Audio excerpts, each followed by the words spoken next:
كوكي كوكي تصحى معي دلع. كوكي. السلام عليكم ورحمة الله تعالى وبركاته حبايبي، رجعنا لكم في فيديو جديد. طبعا يا اخوان في الفيديو هذا ان شاء الله حنشوف ايش سبب موت كوكي. طبعا هاي ثاني طير نجيبه من نفس النوع الا وهو الكوكتيل ويموت.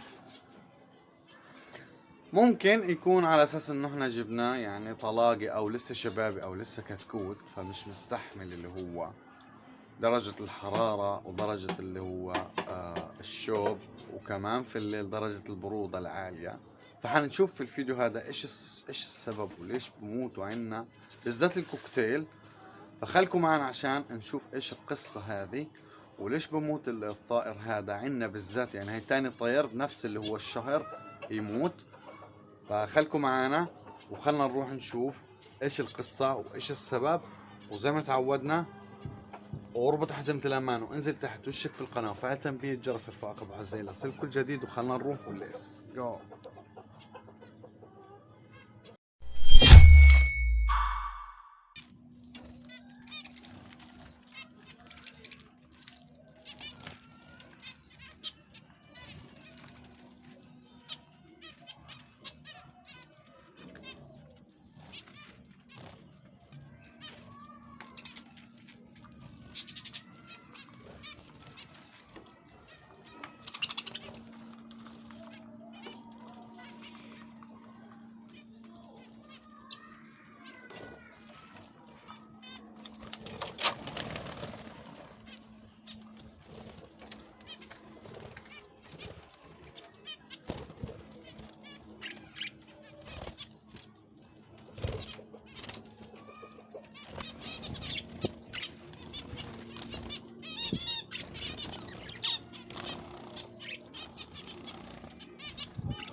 قوم يا كوكي قوم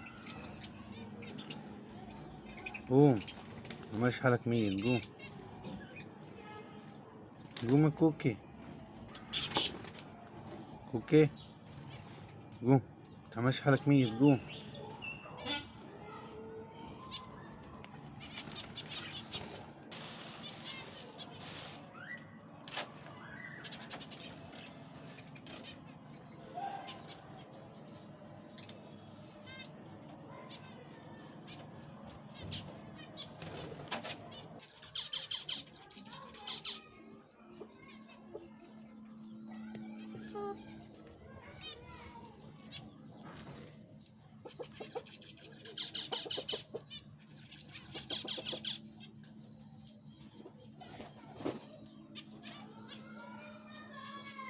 تمام يا اخوان، بالنسبة لكوكي واللي بصير في الاعمار هذه، فيا اخوان يعني في اشي اسمه اختلاف في الاماكن بالنسبة لدرجة الحرارة واستقبال اللي هو الطيور اللي بتكون يعني صغيرة.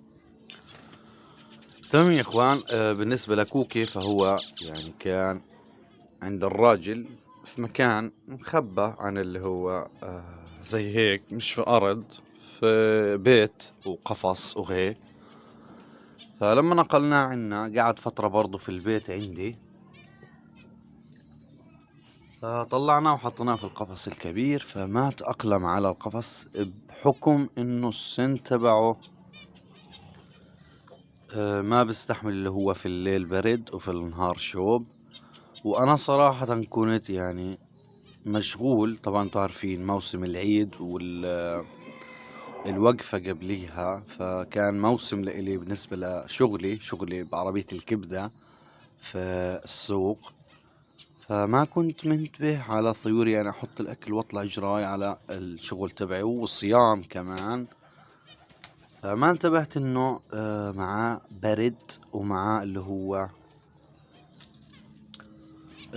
رشح.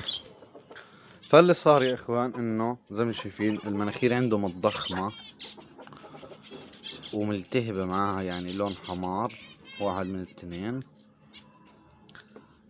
فشكله كاين مع اللي هو رشح من الجو، تقلبات الجو، فما استحمل ومات بحكم انه صغير، يعني هو لسه صغير.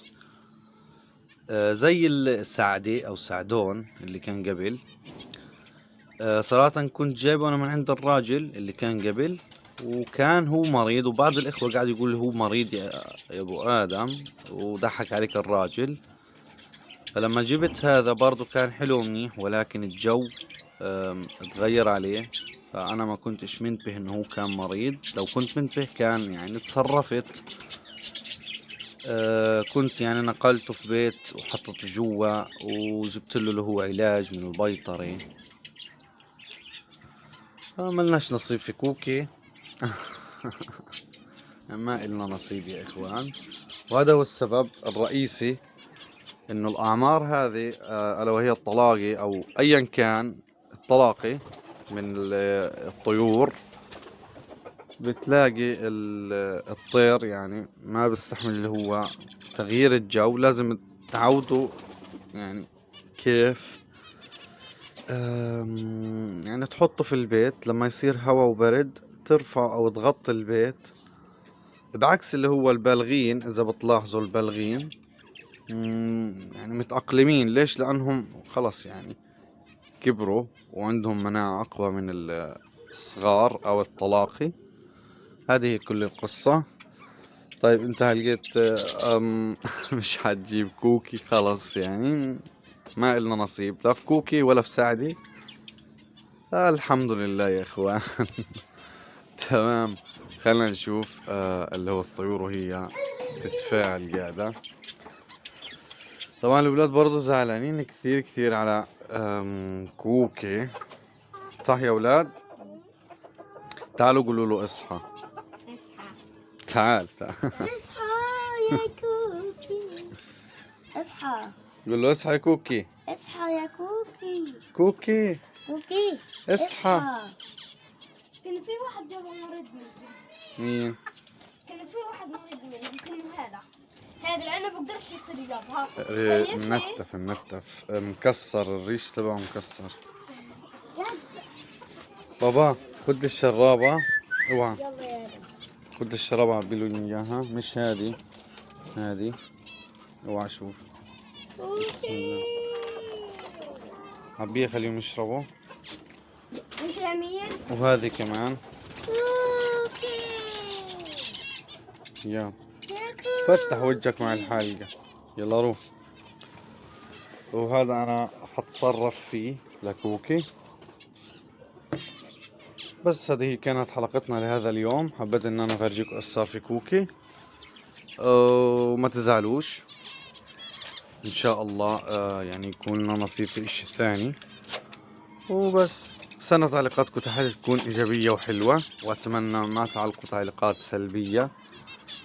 كوكي. وبس بهيك بنكون وصلنا لاخر الفيديو. واتمنى لو عجبكم الفيديو تنزلوا تحت تشتركوا في القناة وتفعلوا تنبيه الجرس الفائقة بحزين ليصلكم الجديد. حبايبي تمرش عليكم يوم من غير ابتسامة. أكثروا من الصلاة على النبي، واذكروا الله يذكركم، استغفر الله يغفر لكم، والسلام عليكم ورحمة الله تعالى وبركاته. سلام يا جماعة.